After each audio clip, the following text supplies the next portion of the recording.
एक फिल्मी दुनिया थी, वहाँ से भी अल्लाह ने मुझे भेज दिया, जहाँ से बुराइयाँ शुरू होती है। नौजवान बच्चे और बच्चियाँ जिस ज़िंदगी को अपनाने के लिए बर्बादी को इख्तियार करते हैं, अपनी इज्जतों को नीलाम करते हैं, नौजवान अपने जूते खसते के भाई एक छोटा सा एक रोल मिल जाए।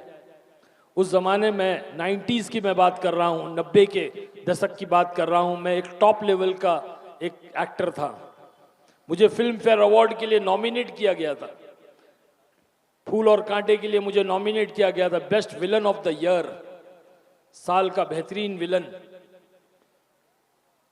अल्लाह ने हिदायत दिया, जिंदगी बदला, अल्लाह दुनिया में काम ले रहा है। बाहर मुल्कों में अल्लाह ने भेजा, अमेरिका भेजा, अफ्रीका भेजा, वेस्ट इंडीज गए, क्यूबा गए। क्यूबा मुल्क वो मुल्क है जहां पर कम्युनिस्ट, धैर्य, नास्तिक, वहां का बादशाह फिदेल कैस्ट्रो, वो अल्लाह और रसूल का नाम लेना तो दूर की बात, किसी मजहब को पनपने नहीं देता था, किसी मजहब को पनपने नहीं देता था। अल्लाह ने एक नौजवान को भेजा, पड़ोस के मुल्क से एक नौजवान पढ़ने के लिए गया, मेडिकल साइंस के लिए गया, और अल्लाह ने उससे ऐसा काम लिया कि उस मुल्क के अंदर अल्लाह ने इस्लाम को जिंदा कर दिया। हमारी जमात वहाँ गई थी, 1 महीना हम उस मुल्क में रहे, 3000 लोग उस वक्त इस्लाम में दाखिल हो चुके थे। एक बड़ी शानदार मस्जिद बनी थी जिसमें सबसे पहली बार ईद की नमाज अदा की गई, और उस नमाज के अंदर हमारी जमात 8 साथियों की मौजूद थी। तो ये मेहनत है, ये अल्लाह की रज़ा वाला काम है, ये दावत का वो काम है जो अल्लाह पाक ने सबसे पहले हमें जिसका तारुफ कराया। जब बच्चा पैदा होता है मुसलमान के घर में तो सबसे पहला अमल क्या किया जाता है? अरे बोलो ना, क्या किया जाता है? अजान दी जाती है ना, सीधे कान में अजान, उल्टे कान में अकामत। अजान क्या है? अजान दावत है, और सबसे बड़ी दावत है। इसीलिए अजान के बाद जो दुआ पढ़ी जाती है उसमें कहा जाता है अल्लाहुम्मा रब्बा हाज़िही दावती ताम्मा, सबसे बड़ी दावत है। दावत के जरिए से ईमान अंदर दाखिल किया जाता है, फिर उसके बाद में उस बच्चे को शहद चटाया जाता है या दूध पिलाया जाता है। क्योंकि दावत के जरिए से जब ईमान अंदर दाखिल किया जाएगा, वो बच्चा बड़ा होगा, भूखा होगा तो साबिर बनेगा, सब्र करेगा, और मालदार बनेगा तो शाकिर बनेगा, शुक्र करेगा।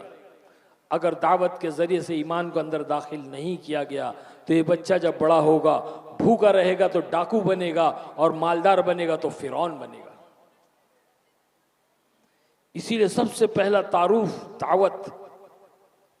ये नहीं कहा बच्चे से कि अब उठ जा, पैदा हो गया, नमाज पढ़, अब उठ जा हज कर ले, अब उठ जा रोजा रख, अब उठ जा ज़कात दे, ये नहीं कहा।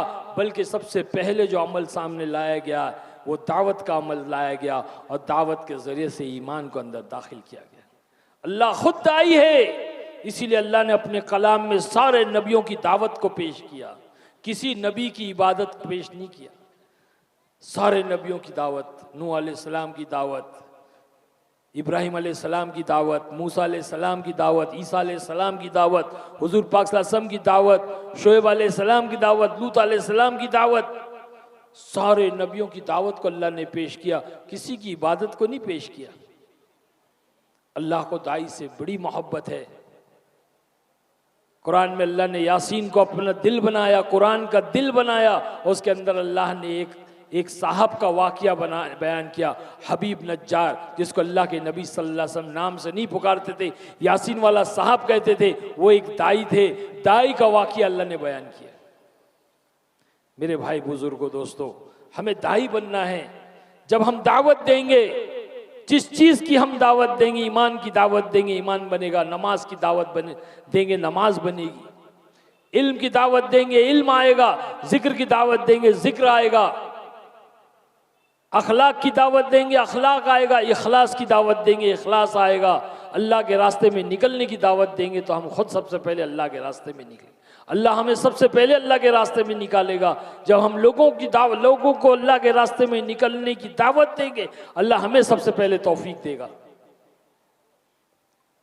इसीलिए कहते हैं हमारे बुजुर्गान दीन, हमारे अकाबिर, हमारे बड़े, कि दावत की मेहनत में लगो, खुद भी लगो, अपने बच्चों को भी लगाओ, ताकि वो एक महफूज माहौल में आ जाए, एक ऐसे माहौल में आ जाए जहां पर शैतान हमला ना कर सके, नफ्स के धोखे से निकल जाए। ऐसा माहौल बनाना होगा, हमें मेहनत करनी होगी, बेदार होना होगा, जागना होगा, खुद को भी जागना होगा, अपनी बीवी और बच्चों को और अपनी औलादों को जगाना होगा, मेहनत करनी होगी। दुनिया दुनिया दुनिया मेरे भाई ये यहीं रह जाएगी। अल्लाह हम जैसे लोगों को जो दुनियादार थे, अय्याशियों में और बुराइयों में घिरे हुए थे, अल्लाह ने निकाला और यहाँ पहुंचाया, ताकि अल्लाह दिखाना चाहता है कि जाओ और दावत दो और बताओ कि हक क्या है। वकुल जाल हक वज़हकल बातिल इन्नल बातिल काना ज़हूका, कि जब हक आता है तो बातिल भाग जाता है, क्योंकि बातिल बहुत कमजोर है। अल्लाह ने हमें भेजा। अरे ये दुनिया यहीं रह जाएगी भाई, यहीं रह जाएगी, कोई साथ नहीं ले जाएगा। वक्त का बादशाह भी जाएगा और फकीर भी जाएगा। बादशाह अपने साथ तख्त व ताज लेकर नहीं जाएगा और फकीर अपने साथ में कटोरा लेकर नहीं जाएगा। हर आदमी अपने ईमान और आमाल को ले जाएगा, और ईमान और आमाल के बनाने का मौका ये दुनिया है, ये जिंदगी है। अगर हमने अभी भी अपनी आंखों को नहीं खोला और हम गफलत की जिंदगी में पड़े रहे, अल्लाह की कसम हमें कोई बचा नहीं सकता, कोई बचा नहीं सकता। हमारी माँ बहनों की इज्जतें अजमतें लूटी जाएगी, हमारा कत्ल आम किया जाएगा, हमें फुटबॉल की तरह ठोकर मारा जाएगा। कोई हमें नहीं बचा सकता सिवा अल्लाह के, और अल्लाह को राजी करने का रास्ता एक ही है कि हम दावत की मेहनत करें और दीन को अपनी जिंदगी में लाएं। इसीलिए ये गुजारिश है, बहुत इल्तिजा है, रिक्वेस्ट है कि आप तमाम जो है इसकी नियतें करें। इस मजमे से, इस मजमे के अंदर ये नियत करें कि हम अपनी जिंदगियों के अंदर दीन को लाएंगे इंशाअल्लाह। बोलो, सब लाएंगे इंशाअल्लाह। जोर से बोलो भाई, सब हाथ उठा के बोलो। माशाअल्लाह, अल्लाह बेइंतहा कबूल फरमाए। अगर आप लोगों ने अपनी जिंदगियों को बदल दिया, हाँ, अपनी जिंदगी को तब्दील करना है। तबलीग का मतलब ही तब्दील करना है ना। अल्लाह ने बहुत सारे ज़राए दिए हैं, बहुत सारे रास्ते दिए, लेकिन मेरी नज़र में ये दावत और तबलीग की मेहनत जो है वो आसान मेहनत है, चलता फिरता मदरसा है। वरना अपनी लाइन से, जो जिस लाइन से सीखना चाहे सीखे भाई, दीन सीखे, दीन सीखे, दीन पर मेहनत करे, ईमान पर मेहनत करे, अपने बीवी बच्चों पर मेहनत करे। हाँ, फिक्र लें, सोचें, इंशाअल्लाह ताला अल्लाह ने चाहा तो एक ऐसा इनकलाब आएगा, आप देखोगे अपने मोहल्ले, अपने बस्ती के अंदर, अपने इलाके के अंदर कि किस तरह से अल्लाह की रहमतें और बरकतें नाजिल होगी। करेंगे सब। हजरात ने मुझे बुलाया, इतनी मोहब्बत दी, इतना प्यार दिया, सच में मेरा दिल रो रहा है कि ये मोहब्बतें जो है ये महज अल्लाह की ज़ात है जो दिलों में डालती है। एक अजीब बात सुनी थी किसी अल्लाह वाले से, वो बात याद रह गई। मैं चाहता हूँ कि आप लोगों को अर्ज़ करता हुआ चलूँ। नूह अलैहिस्सलाम बहुत बड़े नबी गुजरे हैं, बड़े नबियों में उनका नाम है। तो जब अल्लाह ने नूह अलैहिस्सलाम को हुक्म फरमाया कि आप कश्ती बनाएं, और अल्लाह के हुक्म से उन्होंने कश्ती बनाई, क्योंकि अल्लाह ने उस वक्त में ये फैसला किया था कि जो है दुनिया को ख़त्म कर देंगे। आपके दुआओं के तुफैल में अल्लाह ने जो है दुनिया को मिटाने का फैसला किया, तो अल्लाह ने हुक्म दिया कि कश्ती बनाएं।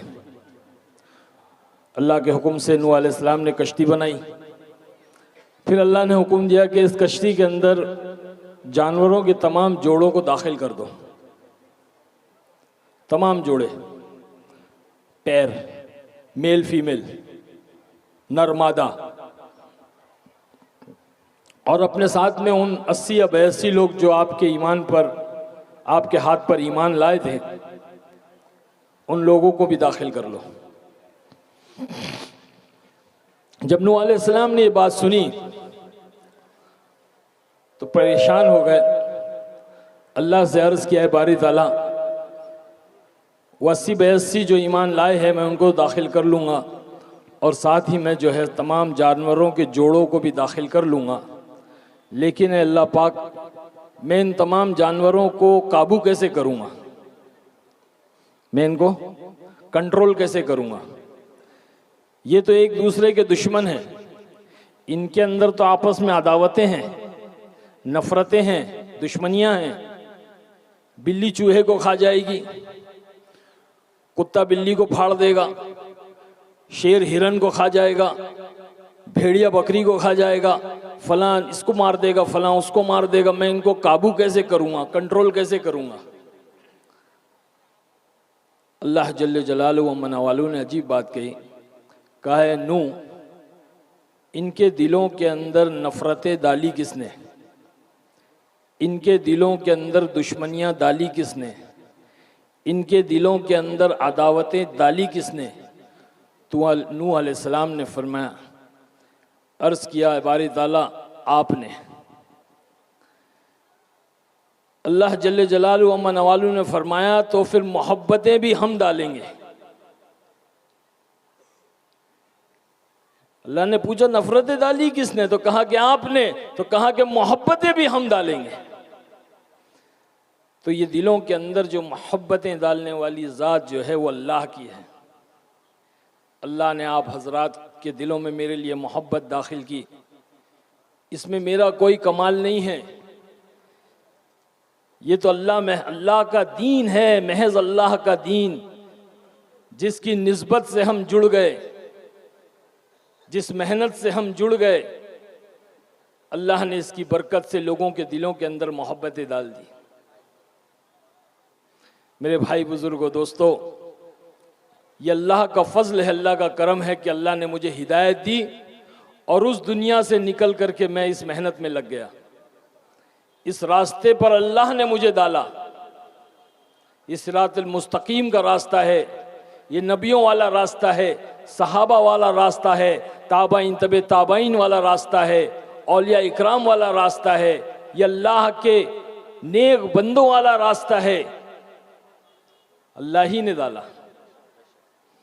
गफलत का मेरी आंख से पर्दा हटा दिया,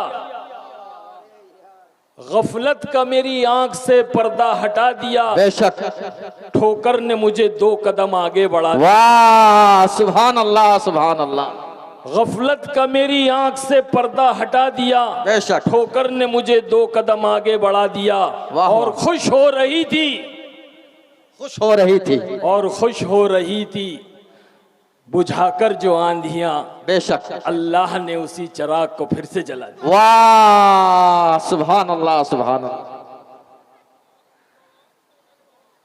तो मेरे भाई बुजुर्गों दोस्तों, ये अल्लाह का फजल है, अल्लाह का एहसान है। आज अल्लाह ने अपने दीन की निस्बत पर हमारी मुलाकात करवाई। यूं तो दुनिया की निस्बत पे लोग मिलते हैं, बहुत बड़े सेलिब्रेशन होते हैं, पार्टियां होती है, सेमिनार होते हैं, मीटिंग होती है, कॉन्फ्रेंस होते हैं। अल्लाह ने इन पर कोई वादा नहीं किया, अल्लाह ने इन पर कोई वादा नहीं किया। फरमाते हैं कि इस दीन की मुलाकात पर अल्लाह ने बड़े बड़े वादे किए, बड़े बड़े वादे, मग़फ़िरत के वादे, हिदायत के वादे, चैन और सुकून के वादे। एक ईमान वाला जब दूसरे ईमान वाले से महज अल्लाह के दीन की निस्बत पे मिलता है, मुसाफा करता है, तो अल्लाह हाथ जुदा होने से पहले मग़फ़िरत के फैसले फरमाता है। इतनी बड़ी निस्बत है जिसकी बुनियाद पर अल्लाह ने हमारी और आपकी मुलाकात कराई। तो ऐसी निस्बत पे मिले हैं तो मेरे भाई सबसे बुनियादी चीज़ है जो है इंसान की नीयत है। हाँ, अगर हमने नीयत सही नहीं की तो यहां से जो है हर आदमी जो है वो खाली जाएगा। वो कहते हैं ना, नीयत में खतरा तो झोली में फतरा। हाँ, इसलिए मैं चाहता हूं, मेरी दिली चाहत है कि हम अपनी नीयतों को सही करें, हमारे भाई बुजुर्ग दोस्त भी करें और हमारी माँ बहनें भी करें। हम ये ना देखें कि कौन आया है, हम ये देखें कि क्यों आया है। हम ये ना देखें कौन कह रहा है, हम ये देखें कि क्या कह रहा है। ये नीयत की दुरुस्तगी, ये नीयत की इस्लाह बहुत जरूरी है। हदीस की सबसे बड़ी किताब बुखारी शरीफ, जिसको पढ़े बगैर दुनिया का कोई आलिम नहीं बन सकता। हजरत मौलाना बुखारी रहमतुल्लाह अलैह ने इसकी शुरुआत नियत वाली हदीस से की है। कहा इन्नमल अमालु बिन्नियात, कि सारे अमाल का दारोमदार नियतों पर है, इसलिए हम अपनी नियत को सही कर लें। ठीक है, बात चल गई, सोशल मीडिया के ज़रिए से, व्हाट्सएप के ज़रिए से बात चल गई कि भाई आरिफ खान कोई बॉलीवुड में था, फिल्मों में काम किया करता था, फूल और कांटे और फलाना धमाका फिल्में आई है, वो आज हमारे इलाके हमारी बस्ती में आ रहे हैं, तो भाई चलो चल कर देखते हैं क्या कहते हैं, सुनते हैं। ठीक है, अब लेकिन हम अपनी नियत को सही कर ले कि हम तो अल्लाह की बात को सुनने के लिए आए, अल्लाह के रसूल की बात को सुनने के लिए आए हैं, दीन की बात सुनने के लिए आए, ना कि जो है आरिफ खान की बात को सुनने आए। अगर हम अपनी नियत सही करेंगे तो मैं अल्लाह से दुआ करता हूं कि अल्लाह पाक तू हिदायत के फैसले फरमा, इस मोहब्बत को तू तेरी मोहब्बत से बदल दे। तो सब नियत सही करते हैं भाई इंशाअल्लाह। नियत ये करनी है कि हम जो कुछ सुनेंगे उस पर अमल करेंगे, सबसे पहली चीज। और दूसरी चीज, अमल करते हुए दूसरों तक इस बात को पहुंचाएंगे, ये हमारी जिम्मेदारी है। हर एक ईमान वाले को अल्लाह ने दुनिया में अपना सिपाही बनाकर भेजा है, दीन का दाई बना करके भेजा है। हमारे नबी जनाब रसूलुल्लाह सल्लल्लाहु अलैहि वसल्लम आखिरी नबी, अना खातिमुन नबीयीन ला नबी अबादी, फरमाया कि मैं आखिरी नबी हूं और मेरे बाद कोई नबी नहीं। नबूवत के दरवाजे को, नबूवत के सिलसिले को अल्लाह ने आप पर बंद कर दिया। अब कयामत तक के कोई नबी नहीं आवेगा। फरमाया कि अल्लाह का दीन कयामत तक जारी और सारी रहेगा, बाकी रहेगा। तो कौन लेकर चलेगा? कहा कि वो लेकर चलेगा जो कलमा पढ़ेगा, ला इलाहा इल्लल्लाह मुहम्मदुर रसूलुल्लाह सल्लल्लाहु अलैहि वसल्लम। तो हमारी जिम्मेदारी है। इसीलिए अल्लाह ने कलाम में हमारी तारीफें फरमाई है कि तुम बेहतरीन उम्मत हो, तुम बेहतरीन उम्मत हो, क्योंकि तुम लोगों की नफा रिसानी के लिए निकाली गई। सबसे बड़ा नफा यह है कि लोगों को जो है खैर वाला रास्ता बताएं, जन्नत वाला रास्ता बताएं। ये सबसे बड़ी खैर खा है, ये सबसे बड़ा रहम है इंसानियत के ऊपर। अल्लाह जल्ले जलालहू अम्मा नवालू खुद अव्वल दाई है, बजाते खुद अल्लाह दाई है। सबसे पहले अल्लाह ने सारी इंसानियत को दावत दी है, जन्नत वाले घर की तरफ बुलाया है, अमन वाले घर की तरफ बुलाया है सारी इंसानियत को। और अल्लाह ने अपने हबीब, अपने महबूब सरकार दो आलम सल्लल्लाहु अलैहि वसल्लम को दाई बना करके दुनिया में भेजा। यह हमारी जिम्मेदारी है कि हम खुद दीन पर अमल करें और लोगों को दीन की तरफ बुलाएं। इसीलिए अल्लाह ने जब हमको दुनिया में भेजा और हमने आँख खोली तो हमने अपने आप को अब्दुल जब्बार और अब्दुल सत्तार के घर में पाया, यानी कि हमने अपने आप को मुसलमान के घर में पाया। हाँ, ये अल्लाह का फजल है, अल्लाह का एहसान है, इसमें हमारा कोई कमाल नहीं है। हमने अल्लाह से नहीं कहा था कि अल्लाह तो हमें मुसलमान बना दे, ईमान दे दे। इतनी बड़ी दौलत जिसके बारे में अल्लाह खुद फरमा रहा है, हदीस कुदसी है, अल्लाह कहता है कि सारी कायनात, सातों जमीन, सातों आसमान, ये सूरज चांद सितारे, ये समुंदर, समुंदर के अंदर के खजाने, ये पहाड़, पहाड़ के अंदर के खजाने, ये सारी कायनात को तराजू के एक पल्ले में रख दिया जावे और दूसरे पल्ले में ये कलमा ला इलाहा इल्लल्लाह एक कागज के पुर्जे पर लिख कर रख दिया जाए तो ईमान वाला पल्ला वजनी हो जाएगा। ये अल्लाह ने ईमान की कीमत को बतलाया।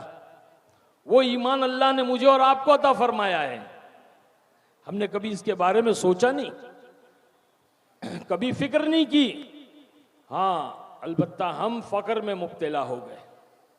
फिक्र में मुब्तला होने की जगह फिक्र में मुब्तला होने के बजाय हम फकर में मुब्तला हो गए कि हम तो मुसलमान हैं, हम तो ईमान वाले हैं, हमें अपना जिस चाहे ज़िंदगी गुजारो, जानवरों जैसे ज़िंदगी गुजारो, एक दिन अल्लाह हमको जन्नत में ज़रूर दाखिल करेगा। ये शैतान ने धोखे में डाल दिया, नफ्स ने धोखे में डाल दिया। तो दुनिया में आकर के हम मनचाही ज़िंदगी गुजारने लगे। हम सारे ज़िंदगी गुजार रहे हैं, जबकि अल्लाह जल्ले जलालहू व मनवालहू ने ये ज़िंदगी गुजारने के एतबार से नहीं दी है, अल्लाह ने ये ज़िंदगी संवारने के एतबार से दी है। और संवारने के लिए अल्लाह ने दीन अता फरमाया है। आज हम सारे मुसलमान इस दुनिया के अंदर एक बेफिक्री वाली ज़िंदगी गुजार रहे हैं, एक बेहिसी वाली ज़िंदगी गुजार रहे हैं, एक बेहोशी वाली ज़िंदगी गुजार रहे हैं। मेरे भाई बुजुर्गों, दोस्तों, अल्लाह ने हमें इसलिए नहीं भेजा कि हम जो है वो गैर ईमान वालों की तरह, जानवरों की तरह, शैतानों की तरह ज़िंदगी गुजार के चले जाएं, बल्कि अल्लाह ने हमारी रहबरी की। नबियों के ज़रिए से अल्लाह ने हमें दीन अता फरमाया और अल्लाह ने अपने महबूब, अपने हबीब सरकार दो आलम सल्लल्लाहु अलैहि वसल्लम के ज़रिए से दीन को मुकम्मल किया। और यूं तो अल्लाह ने हमें बेशुमार नियामतें अता फरमाई हैं। हम रोज़ाना की ज़िंदगी में देखते हैं, हम जो खाते हैं पीते हैं, हमारे वालिदैन, हमारे बीवी बच्चे, हमारे रिश्तेदार, दोस्त अहबाब, अल्लाह की बेशुमार नियामतें जिनको हम शुमार नहीं कर सकते, जिनको हम काउंट नहीं कर सकते, गिन नहीं सकते। इतनी नियामतें हैं, लेकिन अल्लाह ने कहीं नहीं कहा कि मैंने तुम्हें ये दिया, वो दिया, वो दिया, ये दिया। अलबत्ता अल्लाह ने यूं कहा, फ़बिअय्यि आलाइ रब्बिकुमा तुकज़्ज़िबान। बार बार इस बात की तकरार की अल्लाह ने सूरह रहमान में और कहा कि फ़बिअय्यि आलाइ रब्बिकुमा तुकज़्ज़िबान, तुम मेरी किन किन नियामतों को ठुकराओगे। मेरे भाई बुजुर्गों, दोस्तों, लेकिन जब अल्लाह पाक ने दीन को मुकम्मल कर दिया, कंप्लीट कर दिया, मोहर लगा दी, तो अल्लाह ने कहा यौमा अकमलतु लकुम दीनकुम व अतममतु अलैकुम नियामती। नियामती का लफ्ज इस्तेमाल करके अल्लाह ने ये जतलाया है और ये बतलाया है कि हमने तुम्हें बहुत बड़ी नियामत अता फरमाई। आज ये नियामत हमारी जिंदगियों से धक्के खा रही है। आज हमारी जिंदगियों के शोबों से, हमारे घरों से, हमारे कारोबार से, हमारी शादी ब्याहों से, हमारे जिंदगी के हर हिस्से से ये नियामत धक्के खा रही है। आज अल्लाह का दीन हमारे घरों के बाहर खड़ा हुआ है और पुकार रहा है, क्या मैं अंदर आ जाऊं? तो मुसलमान कहता है, ईमान वाला कहता है कि ना भाई ना। अपनी जुबान से नहीं कहता, लेकिन अपने अमल से ये कहता है कि ना भाई ना, तू अंदर नहीं आना, क्योंकि अगर तू अंदर आएगा तो जो है मनचाही छोड़नी पड़ेगी और रब चाही पर चलना पड़ेगा, जो बहुत मुश्किल है। वक्त पे सोना पड़ेगा, वक्त पे उठना पड़ेगा, सुन्नतों के मुताबिक जिंदगी को गुजारना पड़ेगा, अपनी ख्वाहिशात को मारना पड़ेगा, अपने नफ्स के खिलाफ जाना पड़ेगा। तो भाई ये तो हमसे नहीं होगा, इसलिए जो है तू बाहर खड़े रहे, तेरे अंदर आने की इजाजत नहीं है। आज कारोबार के बाहर दीन खड़ा है, कहता है कि मैं अंदर आ जाऊं, तो मुसलमान कहता है ना भाई ना, तू अंदर नहीं आना। सारे ग्राहक आ सकते हैं, सारे जो है खरीद करने वाले आ सकते हैं, सारी दुनिया के लोग आ सकते हैं, लेकिन तू बाहर खड़े रहे, क्योंकि तू अंदर आएगा तो सच बोलना पड़ेगा, और सच बोलेंगे तो जो है वो कारोबार नहीं होगा। तू अंदर आएगा तो सही तोलना पड़ेगा, सही नापना पड़ेगा, सही तोलेंगे और सही नापेंगे तो फिर मुनाफा कहां होगा। और तुझे तो पता है कि मुझे बैंक में इंटरेस्ट है और बैंक को मुझ में इंटरेस्ट है, तू अंदर आ जाएगा तो ये सारा इंटरेस्ट खत्म हो जाएगा। तो कारोबार से धक्के खा रहा है। ये दीन शादी ब्याहों के बाहर खड़ा हुआ है, फंक्शन हॉल और कन्वेंशनल हॉल के बाहर खड़ा हुआ है और पुकार रहा है, सदाएं लगा रहा है, क्या भाई मैं अंदर आ जाऊं? तो मुसलमान कहता है ना भाई ना, तू अंदर मत आना। तू अंदर आएगा तो ये सारी बेहयाई बेपर्दगी निकालनी पड़ेगी। ये वीडियो शूटिंग जो चल रही है, ये रोशनाई, ये ऑर्केस्ट्रा और जो मुगनियाएं और रक्कासाएं नाच रही है, इनको सबको निकालना पड़ेगा। और बड़े बड़े सेलिब्रिटीज़ आए हुए हैं, बड़े बड़े जो है बिजनेस टाइकून आए हुए हैं, बड़े बड़े मुअज़्ज़ज़ लोग आए हुए हैं, इन तमाम को निकालना होगा। इसलिए भाई जो है वो शादी जो है वो शादी हो जाएगी। शादी क्या हो जाएगी? शादी हो जाएगी। तो लोग नाराज हो जाएंगे भाई, इसलिए तू बाहर खड़े रहे। चाहे अल्लाह नाराज हो जाए, अल्लाह के रसूल नाराज हो जाए, चलेगा, लेकिन लोग नाराज नहीं होना चाहिए, रिश्तेदार नाराज नहीं होना चाहिए, दोस्त अहबाब नाराज नहीं होना चाहिए। इसी तरह जिंदगी के हर फील्ड, हर शोबे में आप देखें, ये अल्लाह का दीन धक्के खा रहा है, धक्के। यही वाहिद वजह है कि हम परेशान हैं। अल्लाह ने जिस तरह मैंने बतलाया कि दिलों को फेरने वाली ज़ात अल्लाह की है। हाँ, कभी अल्लाह मोहब्बतें डालता है तो कभी नफ़रतें डालता है। आज मुसलमान जो सारे आलम में परेशान है, आज मुसलमान ठोकरें खा रहा है, इसकी वजह यह है कि अल्लाह ने लोगों के दिलों में, इस्लाम के दुश्मनों के दिलों में नफ़रतें डाल दी। ये अल्लाह की तरफ से है मेरे भाई। जिस दिन हमारी जिंदगियों के अंदर दीन आ जाएगा, अल्लाह के अहकाम आ जाएंगे, हज़रत मोहम्मद सल्लल्लाहु अलैहि वसल्लम के पाकीज़ा तरीके आ जाएंगे, अल्लाह की कसम, अल्लाह सारी दुनिया को ज़ेर कर देगा। हज़रत मौलाना यूसुफ साहब रहमतुल्लाह अलैह फरमाया करते थे, अल्लाह का एक हुक्म नमाज, एक हुक्म नमाज, सारी दुनिया में जिंदा हो जाए और ढूंढने पर भी एक मुसलमान बेनमाजी ना मिले, उस वक्त अल्लाह से जो मांगोगे अल्लाह वो देगा। आज हम देखें हमारी जिंदगियों में नमाजों का क्या हाल है। मस्जिदें वीरान पड़ी हुई हैं, अल्लाह ने ठोकरों में डाल दिया। मैं अक्सर अपने बयान में एक मिसाल देता हूं, आप लोगों को भी देना चाहूंगा, अल्लाह करे कि बात हमारी समझ में आ जाए। हम सब ने अपनी जिंदगी में कभी ना कभी फुटबॉल खेला होगा। फुटबॉल जानते हो ना आप भाई? अरे बोलो ना। बच्चे खेलते हैं, बड़े खेलते हैं, सारी दुनिया खेलती है, बड़े बड़े टूर्नामेंट होते हैं, 11 खिलाड़ी यहां से, 11 खिलाड़ी वहां से, हर मुल्क, हर कंट्री का आदमी खेलता है और जो उस फुटबॉल को ठोकर मारता है, लात से मारता है। यहां तक के बच्चे मैदान में खेलते हैं और वो बॉल अगर बाहर चला जाए और एक 80-70 साल, 80 साल के बूढ़े चाचा जा रहे हैं, बच्चे पुकारते हैं और कहते हैं चाचा जरा बॉल दे दो, तो वो चाचा भी जो है ठोक करके जो है लात मारते हैं। हर कोई उसको लात मारता है, हर मुल्क वाला, हर कंट्री वाला लात मारता है।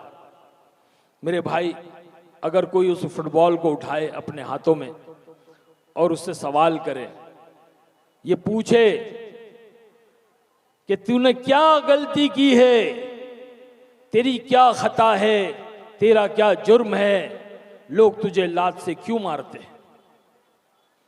कोई उसको उठाए और पूछे, सवाल करे उससे, और अल्लाह उस फुटबॉल को गोयाई दे दे, जुबान दे दे, बोलने की ताकत दे दे, स्पीकिंग पावर दे दे, तो वो फुटबॉल कहेगा मेरी सिर्फ इतनी खता है, मेरा सिर्फ इतना जुर्म है, मेरी सिर्फ इतनी जो है गलती है कि मैं अंदर से खाली हूं, मैं अंदर से खाली हूं। अगर मैं अंदर से भरा हुआ होता तो किसी माई के लाल में ताकत नहीं थी जो मुझे लात मारता। आज ईमान वाला अंदर से खाली है, ईमान की लाइन से खाली है, इबादत की लाइन से खाली है, मामलात की लाइन से खाली है, माशरत की लाइन से खाली है और अखलाक की लाइन से खाली है। सहाबा इकराम रजी अल्लाह ताला अन्हु अजमईन अंदर से ईमान की लाइन से पुर थे, अखलाक की लाइन से पुर थे, इखलास की लाइन से पुर थे, भरे हुए थे। अल्लाह ने पूरी दुनिया के ऊपर गालिब कर दिया। पूरी दुनिया को फतेह किया अपने ईमान की बुनियाद पर, अपने अमाल की बुनियाद पर, अपने अखलाक की बुनियाद पर। सहाबा के कदम जब कैसर व किसरा में पड़े तो जलजले आ गए, दरियाए दजला के सीनों को चाक कर दिया। शायर कहता है दस्त तो दस्त है सहरा भी न छोड़े हमने, दस्त तो दस्त है सहरा भी न छोड़े हमने, बहरे जुल्मात में दौड़ा दिए घोड़े हमने।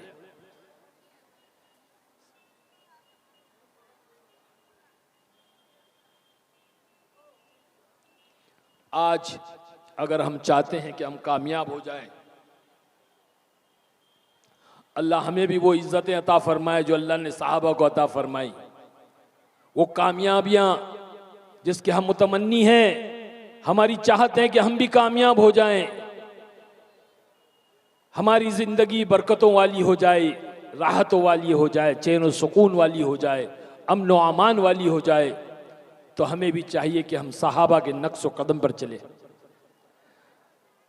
सहाबा जैसी जिंदगी, सहाबा को अपना नमूना बनाए और उनकी जिंदगी को मालूम करके उनके जैसा ईमान बनाए, उनके जैसे आमाल बनाए, उनके जैसे अखलाक बनाए। ये बहुत जरूरी है। अगर हमने ऐसा नहीं किया तो हम जिंदगी में परेशान रहेंगे मेरे भाई। दुनिया की चीजें हमारे पास जरूर होगी, हम चीजों पे मेहनत करते रहेंगे, चीजें बनती रहेगी। अगर हमने ईमान और आमाल पे मेहनत नहीं की तो ईमान और आमाल नहीं बनेगा।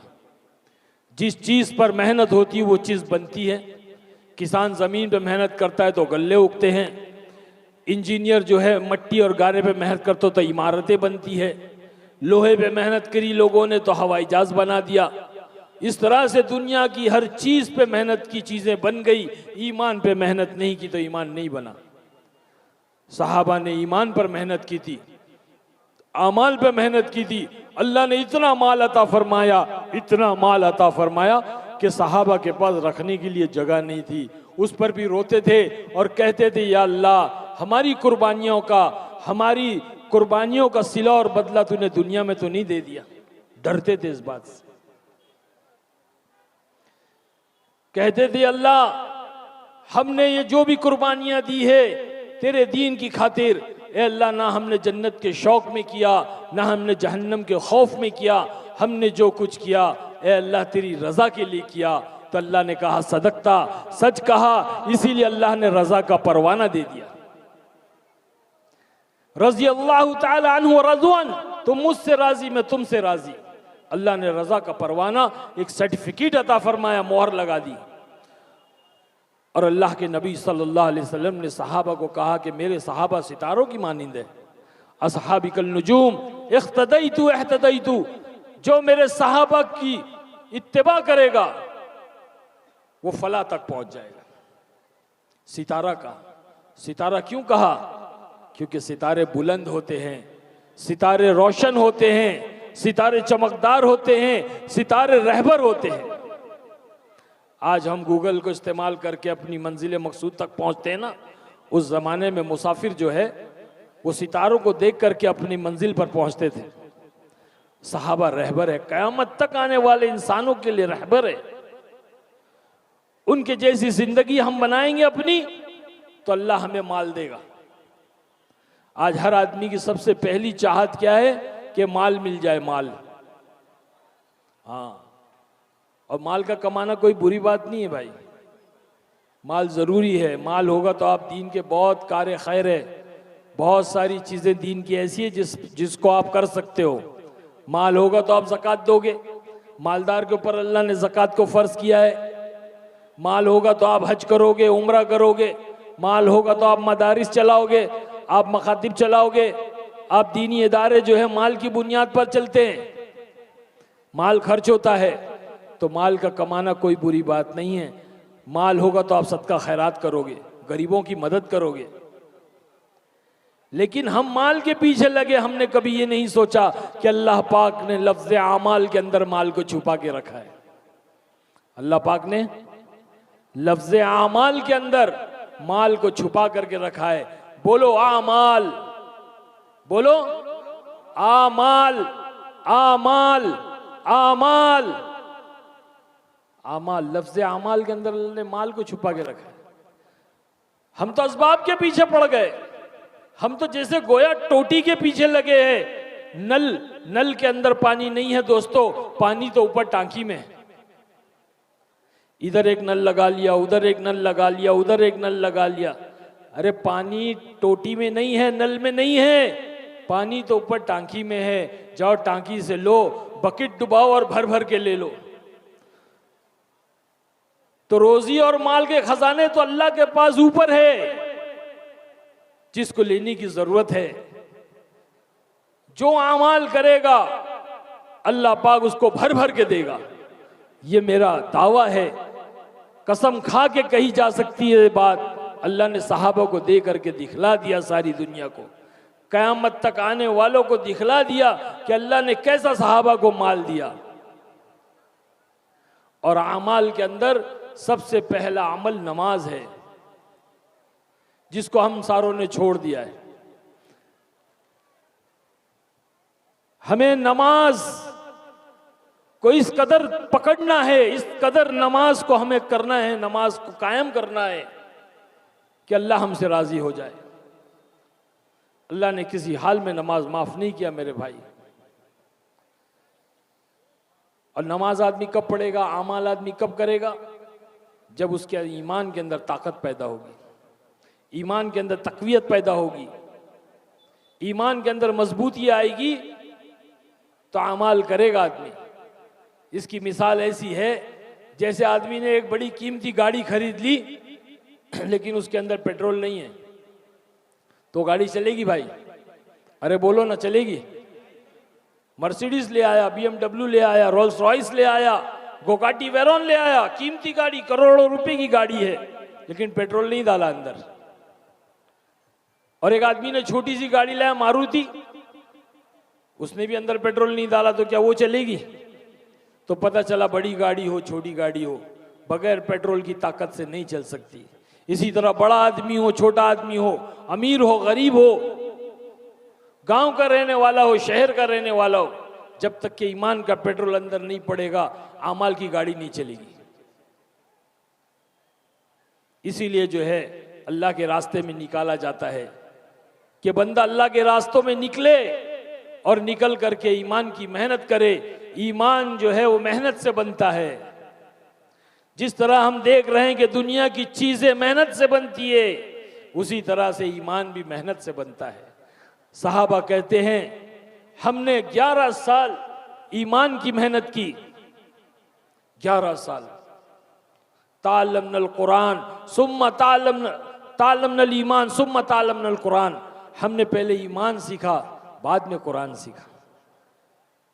आज हम छोटी सी उम्र के अंदर माशाल्लाह मकतब में जाते हैं, मदारिस में जाते हैं, कुरान सीखते हैं। फिर एक उम्र यह आती है कि दुनिया के धोखे में पड़ जाते हैं, दुनिया की मेहनतों में पड़ जाते हैं, ईमान की मेहनत छोड़ देते हैं, तो जो कुरान पढ़ा है वो भी भूल जाते हैं। हमने कई हाफिज कुरान ऐसे देखे हैं, कई आलिम ऐसे देखे जो दुनिया की गंदगी के अंदर फंस गए और जो उनके सीनों से जो कुरान निकल गया। अल्लाह के नबी सल्लल्लाहु अलैहि वसल्लम ने फरमाया कि कुरान ऊंट की मानिंद है, अगर इसकी रस्सी को खोल दोगे तो ये निकल कर भाग जाएगा। तो जब ईमान की मेहनत होती है तो अमाल जिंदगी में आते और जिंदगी बदलती है। जिंदगियों में अल्लाह के अहकाम आते हैं, हजरत मोहम्मद सल्लल्लाहु अलैहि वसल्लम के पाकीज़ा तरीके आते हैं, यानी कि दीन आता है। लो चलो, गले में वो शुरू हो गया, 2 सेकंड भाई।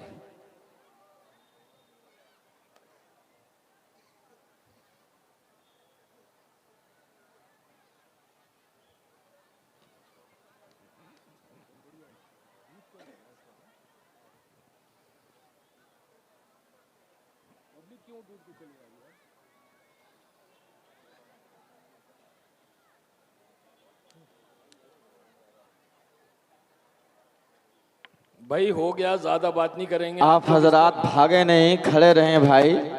आ जाए, दुआ करके चले जाए भाई। दुआ होगी, आप हजरात रुके, घर मत जाएं अभी। देखें इतनी दूर से हम जो आए खड़े हैं उधर बैठ जाएं। आप लोग की मोहब्बत में आए हैं, इतनी दूर से सफ़र में था, मैं उम्रा में था। 31 जनवरी को मैं उम्रा से आया और 1 फरवरी को मैं सफ़र में निकल गया कलकत्ता, कलकत्ता से उड़ीसा गया, फिर यहाँ बंगाल आया। अब आगे भी मेरा सफ़र है। तो ये आप लोगों की मोहब्बत के लिए हम जो है चल रहे हैं भाई। अगर आप हमको छोड़ के चले जाओगे तो कितना दिल टूट जाएगा, है ना। बस थोड़ी देर इंशाल्लाह और बात करेंगे, मेरी भी जो ताकत नहीं है और बात करने की। बहरहाल मैं ये अर्ज़ कर रहा था कि जब ईमान की मेहनत होती है तो ईमान बनता है, और ईमान बनता है तो अमाल ज़िंदगी में आते हैं। हमारी भी ज़िंदगी का यही हाल था। हाँ, ईमान की सतह इतनी नीचे चले गई थी, इतनी नीचे चले गई थी, अल्लाह ना करे अगर हम इस मेहनत में नहीं जुड़ते, अल्लाह हम पर रहम का मामला नहीं करता, तो हमारा ईमान सल्ब भी हो सकता था। हमें पता नहीं चलता कब हमारा ईमान निकल जाएगा। एक चिड़िया की मानिंद, एक परिंदे की मानिंद सीने से ईमान निकल जाता है, आदमी को पता भी नहीं चलता। वो जब मरता है और मैदान महशर में खड़ा होगा तो वो गैरों की सफ़ में खड़ा किया जाएगा। वो कहेगा, ए अल्लाह, मैं तो दुनिया के अंदर मुसलमान था, मेरा नाम अब्दुल जब्बार अब्दुल सत्तार था, ए अल्लाह मैं आज काफिरों की और गैरों की सफ़ में कैसे खड़ा हो गया। तो अल्लाह फरमाएगा कि तेरा ईमान सल्ब हो चुका था, तेरे अमाल की बुनियाद पर, तेरे अमाल की बदौलत ईमान सल्ब हो गया था, तुझे पता भी नहीं चला। अल्लाह हम सब की हिफाजत फरमाए। तो मेरे भाई बुजुर्गों, दोस्तों, हमारा भी यही हाल था। फिल्मी दुनिया में थे, बुराई के गढ़ में थे, ऐसी जगह पे थे जहां सर गुनाह शुरू होते हैं, जहां से गुनाह शुरू होते हैं। एक गफलत की जिंदगी थी, एक मदहोशी की जिंदगी थी, बेहिसी की जिंदगी थी। अल्लाह ने फजल किया कि कुछ बंदे हमारे पास आए, हमसे मुलाकात की कोशिशें की। हमारे बड़े भाई अल्लाह के रास्ते में 40 दिन लगा कर आए, उनकी ज़िंदगी बदली। उन्होंने चेहरा मोहरा लिबास सुन्नत के मुताबिक अपना लिया। हमने जब देखा तो हम बड़े बदजन हो गए कि भाई लोग अल्लाह के रास्ते में जाते हैं, दावत व तबलीग की मेहनत में लगते हैं और ले जा कर के उनको मुल्ला मौलवी बना देते हैं। तो हम जो है लोगों से मुलाकात नहीं करते। बहुत सारी जमातें आती थी, मुलाकात की कोशिश करती थी, हम किसी ना किसी बहाने से निकल जाते। लेकिन अल्लाह को जब हिदायत देना होता है ना, तो अल्लाह जरिए बनाता है। एक जमात आई, उस जमात के अमीर साहब को हमारे भाई ने कहा कि अमीर साहब, हमारा छोटा भाई फिल्मों में काम करता है, ये हराम है, ये गुनाह है, ये नाजायज़ है, अल्लाह की नाराज़गी का सबब है। तो अमीर साहब ने कहा चलो मुलाकात करते हैं। तो कहा कि नहीं, वो मुलाकात नहीं करते। तो कहा ठीक है, वो कब जाते हैं शूटिंग पर? तो भाई ने कहा सुबह 7 बजे जाते हैं। तो अमीर साहब फजर की नमाज के बाद अकेले तन्हा आ करके मेरी मुलाकात के लिए मेरे इंतज़ार में मेरी गाड़ी के पास ठहर गए। बुजुर्ग थे, अल्लाह वाले थे, सफ़ेद दाढ़ी, सफ़ेद बाल, लिबास सफ़ेद था, थोड़ा मैला कुचेला था। अब जैसे ही मैं वहाँ पहुँचा तो मैंने देखा कि कोई फ़कीर नुमा आदमी खड़ा हुआ है। तो मैंने सोचा कि वो साहिल है। तो मैंने अपने जेब में हाथ डाला कि उनको जो है कुछ पैसे दे दूँ। तो जैसे ही मैंने पैसे लेने के लिए अपने जेब में हाथ डाला, कहा कि ना ना ना, सलाम किया। मैंने जवाब दिया। मुझसे पूछा, ये बताओ एक सवाल करना है। मैंने कहा पूछिए, क्या बात है? तो कहने लगे मरना है कि नहीं मरना है? मैंने बोला धत तेरी की, ये कौन है भाई सुबह सुबह, मलकुल मौत है क्या? अरे भाई, मौत का तस्करा सुबह सुबह जब आदमी काम पे जा रहा है, अपने कारोबार की तरफ जा रहा है, मौज मस्ती की तरफ जा रहा है, और ये बूढ़ा सुबह सुबह मरने की बात कर रहा है। बहुत गुस्सा आया। मैंने कहा हाँ, पहले आपको मरना है, बाद में मुझे मरना है। जैसे कि मुझे पता है कि कौन मरेगा, तो खुदाई बात हो गई। ये तो अल्लाह ही को मालूम है कौन पहले मरेगा। हमने कोरोना में देखा कि दादा के कांधे पे पोते का जनाजा, बाप के कांधे पे बेटे का जनाजा। आगा अपनी मौत से कोई बशर नहीं, सामान 100 बरस का पल की खबर नहीं। मौत से किसकी रिश्तेदारी है, आज उनकी तो कल अपनी बारी है। बस फिर क्या था, गुस्से में आकर मैंने कहा पहले आपको मरना है बाद में मुझे मरना है। कहने लगे हाँ पहले मुझे मरना है बाद में आपको मरना है। अच्छा ये बताएं कि कब्र के अंदर गाड़ी जाएगी कि दाढ़ी जाएगी? क्या कहा? कब्र के अंदर, अरे बोलो ना, गाड़ी जाएगी कि दाढ़ी जाएगी? गुस्से में था, मैंने कहा चाचा आपका दिमाग खराब हो गया है, कब्र में गाड़ी कैसे जाएगी, कब्र में तो दाढ़ी जाएगी। तो कहने लगे हाँ कब्र में गाड़ी नहीं जाएगी, कब्र में दाढ़ी जाएगी। तो फिर गाड़ी वाली जिंदगी ले वक्त आया क्यों करते हो, दाढ़ी वाली जिंदगी क्यों नहीं इख्तियार करते? दाढ़ी वाली जिंदगी तो जनाब रसूलुल्लाह सल्लल्लाहु अलैहि वसल्लम बस दिल से निकली जो आह असर रखती है, पर नहीं ताकत परवाज मगर रखती है। मर्द मुजाहिद की निगाह जब पड़ जाती किसी मोमिन के दिल पे तो अल्लाह दुनिया बदल देता है। हाँ, इब्राहिम बिन अदम एक बहुत बड़े आदिल बादशाह गुजरे हैं। एक दिन अपने महल के जो सहन में टहल रहे थे, खड़े हुए थे, देख रहे थे खिड़की में से, तो एक फकीर ने जो है उनसे पूछा कि इब्राहिम तुम्हारे सराय की कीमत क्या है? इब्राहिम बिन अदम बहुत बड़े आदिल बादशाह थे, गुस्सा आया, कहा फकीर तुझे मेरा महल सराया दिखता है? सराय यानी के लॉज, होटल। तो फकीर उनसे पूछ रहा है बादशाह से, तेरे सराय की कीमत क्या है? तो बादशाह सलामत ने कहा, ए फकीर तुझे मेरा महल सराया नजर आता है? तो कहा हाँ तेरा महल मुझे सराया नजर आता है, ये बता कि तुझसे पहले यहां कौन रहता था? तो कहा मेरे बाप, मेरे अब्बा। उनसे पहले? बोले उनके अब्बा। उनसे पहले उनके अब्बा। तो फिर बोले सराया नहीं तो और क्या है, एक आता है और एक जाता है।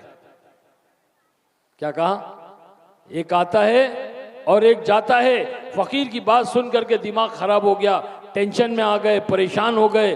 अब जो है गुस्से में जो है गए, जैसी कमरे के अंदर गए तो वहां पर जो है गुलाम ने आकर कहा कि बादशाह सलामत, आपकी बांदी जो है आपके बिस्तर पर सो रही है। तो अब गुस्सा निकालना था, फ्रस्ट्रेशन निकालना था, तो कहा कि जाओ उसको लेकर आओ। उसको लाया गया, बांदी से पूछा तेरी ये हिम्मत कि मेरे बिस्तर पे तू सो गई? तो कहने लगी हाँ बादशाह सलामत, मैं बिस्तर साफ कर रही थी, बिस्तर इतना नरम था कि मैं ऐसे लेटी तो मुझे आंख लग गई। तो बादशाह सलामत ने कहा इसको 10 कोड़े मारो। अब गुस्सा तो निकालना था ना, तो कहा कि इसको 10 कोड़े मारो। तो जैसे ही गुलाम ने जो है, सिपाही ने एक कोड़ा लगाया तो हंसने लगी। बादशाह सलामत देख रहे हो, कोड़ा मारे हंस रही है। फिर दूसरा कोड़ा लगाया, फिर हंस रही, परेशान। तीसरा कोड़ा लगाया, फिर हंसने लगी, ही। कहा कि ये बांदी तू क्या कर रही है? तुझे कोड़ा लगाया जा रहा है और तू हंस रही है? तुझे कोड़ा लगाया जा रहा है और तू हंस रही है? तो कहने लगी हाँ बादशाह सलामत, मैं ये सोच करके हंस रही हूं 10 मिनट के लिए मैं सोई तो 10 कोड़े लगाए जा रहे हैं, जो जिंदगी भर सोता है उसका क्या होगा? सुभान अल्लाह, बोलो सुभान अल्लाह। और टेंशन में आ गए, उधर फकीर ने ऐसी बात कर दिया, यहां बांदी ने ऐसी बात कर दी, और टेंशन में आ गए। अब जो है नींद उड़ गई, अब अपने कमरे में टहल रहे हैं तो ऊपर छत पे से जो है कुछ दौड़ने और भागने की आवाज आई, दौड़ने और भागने। तो चिल्ला करके पूछा कौन है? तो कहने वाले ने कहा कि ऊंट वाला। बोले ऊंट वाला मेरी छत पर क्या कर रहा है? मेरे महल की छत पे क्या कर रहा है? मैं बादशाह सलाम में अपना ऊंट ढूंढ रहा हूं, मेरा ऊंट घूम गया, मैं ऊंट ढूंढ रहा हूं। तो इब्राहिम बिन आदम रहमतुल्लाह अलैह ने कहा तू पागल हो गया है, तेरा ऊंट अगर घूम गया है तो जा वीराने बियाबान में जा, जंगल में जा, वहां ढूंढ, मेरे महल की छत में ढूंढ रहा है, क्या तुझे तेरा ऊंट मेरी महल की छत पे मिलेगा?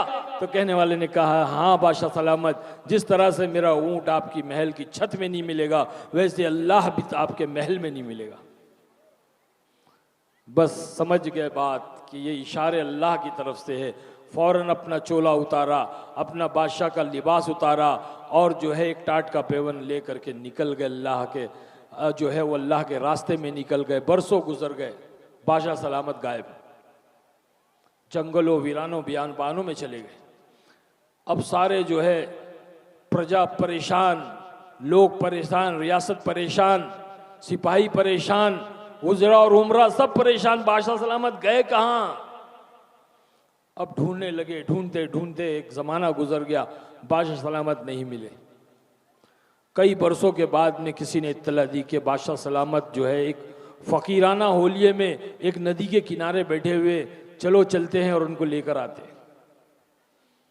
तो लोग जब वहाँ पहुँचे, बादशाह सलामत को सलाम किया, अर्ज़ किया, इल्तिजा की, बादशाह सलामत आप चले, आपका तख्त आपका इंतज़ार कर रहा है, आपकी हुकूमत, आपकी रियासत आपका इंतज़ार कर रही है, आप चले हमारे साथ। तो बादशाह सलामत इब्राहिम बिन अदम ने कहा कि ना, मैं नहीं आऊँगा, मुझे नहीं चाहिए वो ज़िंदगी और वो हुकूमत और वो बादशाहत नहीं चाहिए, मैं इसी में खुश हूँ। तो कहा कि बादशाह सलामत चलिए, बहुत बहुत इल्तिजा की। तो कहा अच्छा मेरा एक काम करो, अगर आप लोगों ने मेरा एक काम कर दिया तो मैं आपके साथ चलूंगा। तो बोले ठीक है, बताइए क्या काम है। तो अपनी सुई से जो गोदड़ी सी रहे थे वो सुई को जो है पानी में फेंक दिया और कहा सिपाहियों से कि जाओ इसको ढूंढ कर लेकर आओ। अब गोताखोर अंदर गए, पानी के अंदर नदी थी बहती हुई, अब सुई कहाँ मिलती। ढूंढ ढूंढ के परेशान हो गए, वापस आए खाली हाथ। बादशाह सलामत, सुई तो नहीं मिली। तो बोले अच्छा रुको, ए पानी की मछलियों, मुझे सुई चाहिए, सुई लेकर आओ। तो सारी मछलियां ऊपर आती, हर एक मछली के मुंह में सोने की सुई होती। तो कहते कि ना मुझे ये नहीं, मुझे मेरी सुई चाहिए, लेकर आओ। तो एक मछली जाती है और जो है आपकी सुई ला करके आपको देती है। तो कहते बताओ वो हुकूमत अच्छी है या ये हुकूमत अच्छी है? लोग कहते हैं बादशाह सलामत ये हुकूमत अच्छी है, बस अब चले जाओ, मुझे कोई ज़रूरत नहीं। उन्हीं को कहते हैं इब्राहिम बिन अदहम रहमतुल्लाह अलैह। तो जब अल्लाह किसी को हिदायत देना चाहता है तो अल्लाह ऐसे इशारे देता है, ऐसे जराए बनाता है कि अल्लाह पाक उसको हिदायत देकर रहता है। मेरे साथ भी ऐसा ही वाक़या हुआ कि वो अल्लाह के वली, वो अमीर साहब जो जमात में आए थे, अल्लाह की राह में आए थे, उन्होंने मुझसे कहा कि कब्र में गाड़ी जाएगी दाढ़ी जाएगी। ये उनकी बात जो है मेरे दिल में चुभ गई और मेरे दिमाग में बैठ गई कि भाई ये दाढ़ी वाली ज़िंदगी क्या है जो हज़रत मोहम्मद सल्लल्लाहु अलैहि वसल्लम की ज़िंदगी है। बस उस ज़िंदगी की तलाश में जैसे ही लगा, अल्लाह ने वो सुकून अता फरमाया, वो चैन अता फरमाया कि दुनिया की मालो मता, दुनिया की दौलत, दुनिया की शोहरत, दुनिया की इज्जत कदमों में थी। अल्लाह ने जो है वो मज़ा जन्नत का चकाया। चटाई पर, मस्जिद की चटाई पर अल्लाह ने वो सुकून की नींद दी जो सब कुछ रहते हुए भी नहीं थी। नशे करते थे, नींद की तलाश में, दिल बेचैन थे, परेशान थे, सुकून नहीं था, जलन थी, हसद था, लालच थी और हवस थी, और दुनिया मिल जाए, और दुनिया मिल जाए, और दुनिया मिल जाए। अल्लाह कहता अला बिज़िक्रिल्लाहि तत्मइनुल कुलूब, हमने दिलों का चैन और इत्मीनान अपने जिक्र में रखा है। और अल्लाह का दीन सरासर जिक्र है, अल्लाह का दीन सरासर जिक्र है कि अल्लाह का दीन उसे कहते हैं कि अल्लाह के हुक्मों को हज़रत मोहम्मद सल्लल्लाहु अलैहि वसल्लम के तरीक़ों से पूरा करने का नाम दीन है। और अल्लाह कहता है कि हमने दीन में कामयाबी रखी है। जो दीन पर अमल करेगा अल्लाह उसको दुनिया में भी कामयाब करेगा और आखिरत में भी कामयाब करेगा। और जो दीन को छोड़कर ज़िंदगी गुजारेगा वो दुनिया में भी नाकाम होगा और आखिरत में भी नाकाम होगा। इसीलिए मेरी गुजारिश है आप तमाम से कि हम इस मजमे में सारे लोग ये नियत करें कि इस मजमे से उठने के बाद में हमारी जो जिंदगी होगी वो दीन वाली जिंदगी। और जो दाढ़ी नहीं रखते हैं वो दाढ़ी रखें, एक सुन्नत को जिंदा करें। बोलिए इंशाअल्लाह। अल्लाह के रास्ते में निकले, 3 दिन 40 दिन 4 महीने अल्लाह के रास्ते में जाने की नियतें करें। अपनी औलाद और अपने नस्लों को दुनिया में जो है इस रास्ते में भेजें, अपने जीते जी अल्लाह के रास्ते में भेजे ताकि हमारी औलाद और हमारी नस्लों की ज़िंदगियों में दीन आ जाए। अगर हमने ऐसा नहीं किया तो आने वाला वक्त बहुत ख़तरनाक है।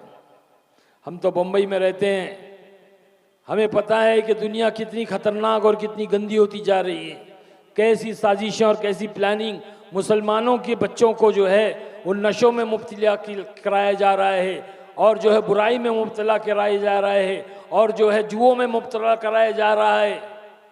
नौजवान बच्चियों के ऊपर किस तरह साजिश करके उनको बहकाया और भटकाया जा रहा है, उनकी इज्जत और अजमतों से खेला जा रहा है।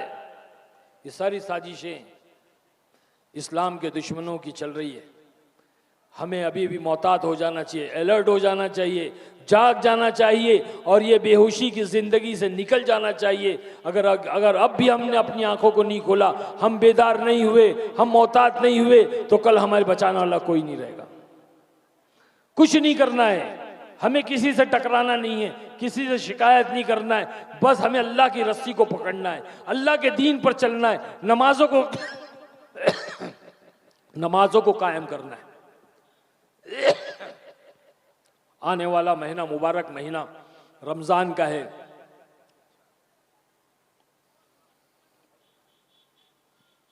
ये शाबान का महीना है, आइंदा महीना रमजान का आ रहा है। बस अब से हम जो है अल्लाह के नबी सल्लल्लाहु अलैहि वसल्लम जो है अपनी कमर को कस लिया करते थे शाबान के महीने से, हम अभी से जो है चालू कर दें, तौबा करके इस मजलिस से उठें। सोचे भाई, मैं कहाँ, आप कहाँ, इतने 1000 किलोमीटर मैं आपसे मिलने आया, मैं नहीं आया, ये अल्लाह ने भेजा है। क्योंकि कल क़यामत में कोई ये नहीं कह सकेगा ए अल्लाह मुझे कोई समझाने वाला नहीं आया था, मुझे कोई बतलाने वाला नहीं आया था। अल्लाह ने आज इस दुनिया में दावत व तबलीग की मेहनत के ज़रिए से एक हुज्जत कायम कर दी है कि हर शोबे से, हर फील्ड से लोग आ रहे हैं। हाँ, हर शोबे से इंजीनियर आ रहे हैं, डॉक्टर आ रहे हैं, बिजनेसमैन आ रहे हैं, आईएएस ऑफिसर, आईपीएस ऑफिसर, हर लाइन से लोग आ रहे हैं। भाई क्यों आ रहे हैं? कौन भेज रहा है? अल्लाह भेज रहा है, ताकि हुज्जत कायम हो जाए और कोई ये नहीं कह सके कि हमें कोई समझाने वाला नहीं आता।